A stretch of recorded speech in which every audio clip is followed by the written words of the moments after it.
नमस्ते।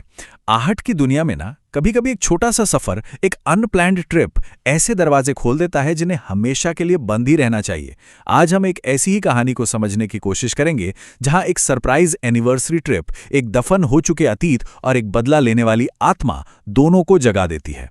तो चलिए शेरगढ़ के इस गहरे रहस्य में उतरते हैं। कहानी की शुरुआत होती है, हाँ, इसी जानी पहचानी रोंगटे खड़े कर देने वाली धुन से। ये हमें सीधा उस माहौल में खींच लेती है जहां डर हवा में घुला हुआ है। एक ऐसा सफर जो असल में तो एक सालगिरह का तोहफा होने वाला था, लेकिन बहुत जल्द एक भयानक मोड़ लेने वाला है।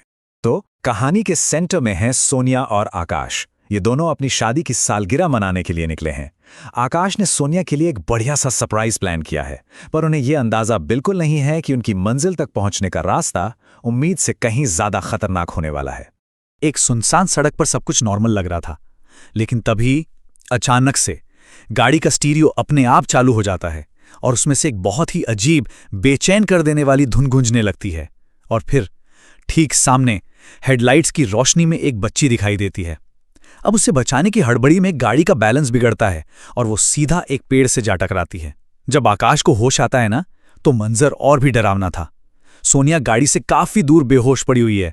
सोनिया की आंख एक अनजान से होटल के कमरे में खुलती है। उसे कुछ भी ठीक से याद नहीं है, पर उस जगह में एक अजीब सी जानी पहचानी फीलिंग आ रही है। तभी आकाश बताता है कि यही उसका सरप्राइज था।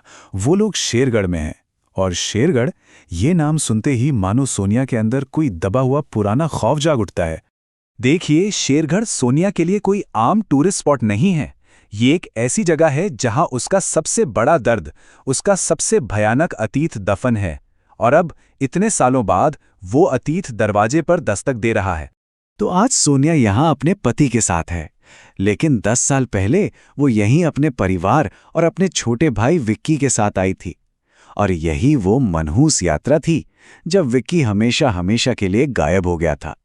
इस सदमे ने सोनिया की यादों को जैसे कहीं गहरे दफन कर दिया था, लेकिन अब इस जगह पर लौटकर वही भूली बिसरी यादें सतह पर वापस आ रही हैं। होटल के बाहर एक रहस्यमयी अंधा आदमी सोनिया को उसके नाम से पहचान लेता है। वो उससे कहता है कि कोई है जो 10 साल से तड़प रहा है, उसका इंतजार कर रहा है और वो उसे छोड़कर ना जाए। ये बातें सोनिया के शक को और भी गहरा कर देती हैं। क्या वो विक्की की बात कर रहा है? अब अजीब और डरावनी घटनाओं का सिलसिला तेज हो जाता है। होटल के वॉशरूम में सोनिया को आईने में अपना अक्स नहीं, बल्कि एक डरावनी औरत दिखती है, और वो औरत उसे घूरते हुए चेतावनी देती है, तुम्हें यहां वापस नहीं आना चाहिए था। यह पहला बिल्कुल सीधा संकेत है कि सोनिया की वापसी ने किसी सोई हुई भयानक शक्ति को जगा दिया है। अब सोनिया ये ठान लेती है कि वो विक्की के साथ असल में क्या हुआ था, इसका सच जाने बिना शेरगढ़ से नहीं जाएगी। जवाब की तलाश में वो और आकाश उसी अंधे आदमी को ढूंढते हैं, क्योंकि उन्हें लगता है कि शायद वही अतीत के राज खोल सकता है। वो रहस्यमयी आदमी एक बहुत ही अलग सी तकनीक का जिक्र करता है, साइकिक रिग्रेशन। ये आप कह सकते हैं एक ऐसा तरीका है जिससे सोनिया के दिमाग पर लगे ताले खोले जा सकते हैं। इसके जरिए वो उस खौफनाक रात को फिर से जी सकती है जब विकी उसकी आंखों के सामने से गायब हो गया था। और फिर दबी हुई यादें एक सैलाब की तरह लौट आती हैं। उस रात विक्की और सोनिया अपनी एक दोस्त माया के साथ सिर्फ एक शर्त पूरी करने के लिए एक भूतहा घर में घुसे थे। अंदर उनका सामना हुआ अनामिका नाम की एक बदला लेने वाली आत्मा से। और फिर सबसे दर्दनाक सच सामने आता है कि विक्की ने सोनिया और माया को बचाने के लिए खुद को कुर्बान कर दिया था। तो आखिर ये अनामिका थी कौन?